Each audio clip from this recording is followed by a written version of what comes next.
Losing time, I'm fading fast. I just wanna make it last. Try to let go of the past. I close my eyes, embrace the blast. Sleepless nights and headache stack. Restlessness to hell and back.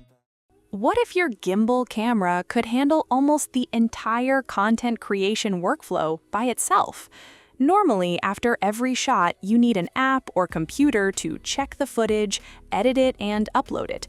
That's another step, and honestly, it feels unnecessarily complicated. Now imagine all of that built into one smartphone. Would you buy it? I've been using the Honor phone for a while, and beyond its price, the biggest questions are about the camera, AI features, and everyday experience. Since I'm still relatively new to video blogging, today we're focusing mainly on one thing: camera performance and how useful this phone is for creators. Big thanks to my tech partner over in China for providing this footage. I really appreciate the support in making this video happen. Hey everyone, Stella here from techiestreet. If you're into staying updated with the newest gadgets, make sure to hit that subscribe button and turn on notifications so you don't miss any of our latest tech content. But first, let's look at the hardware. The main gimbal camera uses a huge 1.28-inch 200-megapixel sensor. It's slightly smaller than the 1-inch sensors found in traditional gimbal cameras, but fitting this entire system inside a smartphone is already impressive. The telephoto camera also uses a 200-megapixel sensor with up to 62 times zoom and 2.7 times optical magnification. Its sensor is slightly smaller than the main one. And despite all this hardware, the phone is only around 10 millimeters thick. A full 1-inch sensor would make the gimbal and body much larger. It would also create more heat, requiring better cooling and making the phone far less practical. There's also a front-facing camera built into the display. You might ask, why have a selfie camera when there's already a gimbal camera? The answer is simple: the gimbal can't fully replace it yet. First, it takes around 4 seconds to rise, which is too slow for quick phone use. Second, Google has strict requirements for front cameras, especially because banking and financial apps rely on them. Without a dedicated front camera, Honor would need special APIs to let those apps access the gimbal camera. That means more development, more hardware challenges, and much higher costs. So with today's technology, the separate front camera is probably the more practical solution. Now, here's where things get really interesting: Honor's collaboration with ARRI. This isn't just about adding an ARRI logo, changing the interface, or throwing on an ARRI-style filter. Honor has integrated ARRI's standard log C3 curve into the phone from the ground up. It supports 1024 color depth and speed, and during testing, both the main and telephoto cameras worked with it.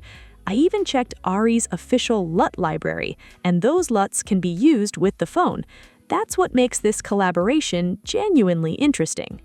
But there's one frustrating limitation. Right now, you can preview the ARRI LUT colors while shooting, but the exported video is still grayscale. You have to open the gallery editor afterward and apply the LUT. That workflow feels repetitive and slows things down. A direct LUT preview in the main gallery would make much more sense, and there's still no proper way to fine-tune the colors. Still, the actual video has a strong ARRI-style look, and the white balance is impressively accurate. A big reason is Honor's white balance lock. Once enabled, the phone locks the white balance it initially detects, preventing annoying color shifts. And this becomes especially useful when switching lenses. Even when shooting log with the telephoto camera, you don't get that sudden color change that often happens between lenses. We also compared it with a Panasonic GH7 using the same log C3 curve. The image quality and brightness aren't identical, of course, but the overall color rendering is surprisingly close. If you're using multiple cameras with log C3, that consistency can make color grading and post-production much easier. Honor has also added features like tail color and branch focus, features normally associated with professional cinema cameras. Branch focus is straightforward, so the more interesting one is tail color. If you've used an FX3, you'll understand why this matters. On higher-end setups, you'd normally need something like an FX5 for this kind of workflow. Tail color is designed for log shooting. It helps you judge exposure more accurately through visual color information. I tested 2 clips side by side, one with automatic exposure and another adjusted using tail color. The difference is clear. The tail color version avoids both underexposure and overexposure, producing a much better exposed log image outdoors. The fully automatic exposure? Well, that's still one area where Honor has some work to do. Another thing I really like about the Honor robot phone is its size. It feels surprisingly comfortable to use one-handed. You can control both the shutter and rising gimbal with one hand, and even smaller hands should manage it fairly easily. I definitely recommend turning on subject tracking.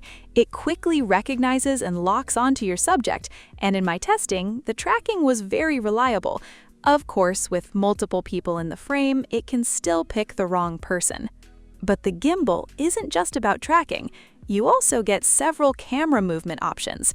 Even beginners can easily create 90 or 180-degree rotations. It's a very beginner-friendly system.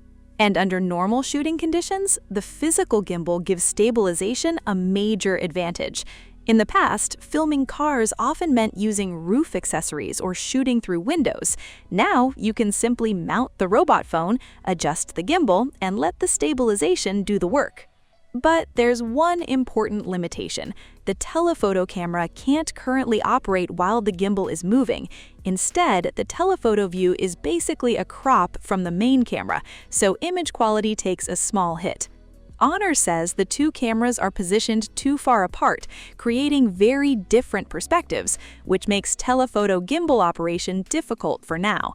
I don't completely understand the limitation from a user's perspective, but hopefully a future update can improve it. There's another issue.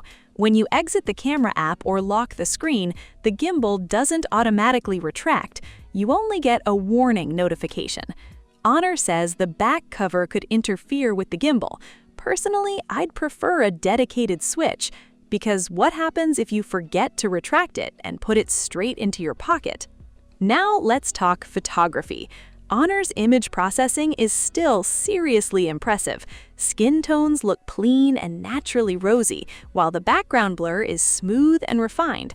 Portraits have an almost oil painting-like quality that creates a beautiful atmosphere.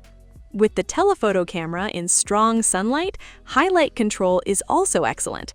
Bright areas on the face stay controlled, while details like straw hat texture remain visible. Video quality is impressive too. Even while moving, there's very little noticeable image quality loss.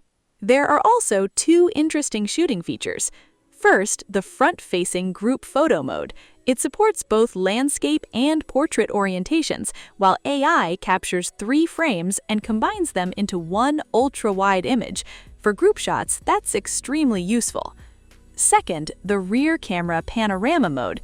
It captures 4 images and combines them into a 180-degree panorama. The final file is huge, yet the quality remains surprisingly good.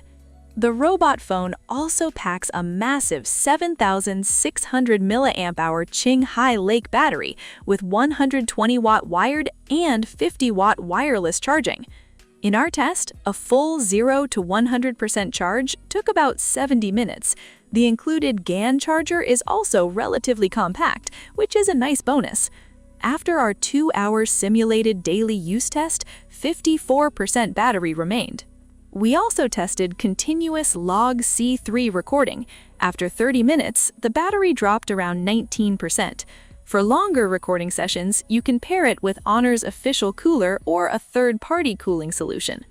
As Honor's first-generation product in this category, the robot phone is already surprisingly complete, but the experience still needs refinement. For example, the virtual joystick feels too basic, and one-handed control isn't very efficient. Adding features like zoom control could enable more advanced shooting effects, including physical CG-style movements and AI controls. Right now, though, the tuning still isn't smooth enough. There's also a strange issue in video mode. When holding the phone vertically, the video appears horizontally. Rotate the phone horizontally, and the video becomes vertical. It also doesn't properly fill the screen. Honestly, it feels awkward. Thankfully, once the gimbal retracts, normal orientation behavior returns. Multi-camera recording is another limitation. It only supports 1080p, and the current split-screen interface feels disconnected. After raising the gimbal, the feature can even stop working. This still feels unfinished, and I hope Honor seriously improves it. Overall, the Honor robot phone brings something genuinely different to today's smartphone market. The design is unique, and the experience feels completely different from a normal phone. The biggest downside for me is the weight. At almost half a pound, you definitely notice it when carrying it on your belt. But for creators, there's a huge advantage. One device can handle many of the shooting tasks that normally require multiple pieces of equipment. Especially outdoors, you may no longer need to carry two separate devices. For vloggers, getting used to such an unusual device will take time, but right now, it's one of the few portable shooting devices trying to solve the entire workflow in one package. And if you're interested in Honor's upcoming camera-focused phones, the September Magic 9 series could be very interesting. According to my sources, it will inherit camera algorithms and features developed for the robot phone series, and that could make things even more exciting. That's it for today. What do you think about the Honor robot phone? Let me know in the comments. Thanks for watching, and I'll see you in the next one. Bye!